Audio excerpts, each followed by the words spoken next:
बिस्मिल्लाहिर्रहमानिर्रहीम। अस्सलाम वालेकुम नाज़रीन। हॉलैंड में फ़हद मिन्हास ने पाकिस्तानियों के सर फ़ख्र से बुलंद कर दिए हैं।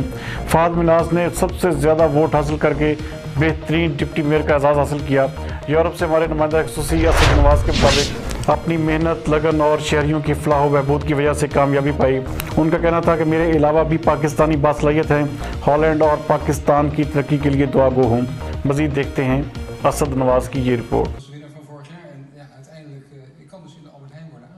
Dus we gaan kijken welke 3 genomineerden we voor dit jaar gaan we gelijk maar door.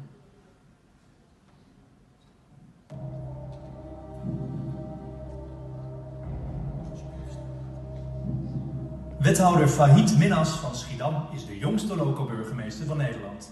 Hij wordt geprezen om zijn aanpak van de woningbouw en de manier waarop hij luistert naar de inwoners en de raadsleden. Kijk hier, dat is alvast, de bosbloemen heb je al sowieso, dus dat was wel helemaal goed. Toch even, er werd net al een kleine omschrijving van je gegeven, herken je jezelf?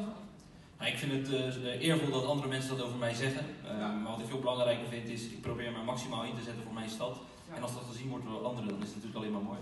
Ja, nu is het een categorie onder de 40 jaar. Doet dat ertoe?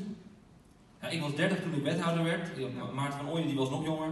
Ja. Dus ik denk dat het alleen maar goed is dat we proberen ook de jongeren onder ons en mensen die nog geen 50 zijn, proberen te verleiden om actief te worden in de lokale politiek. Ja.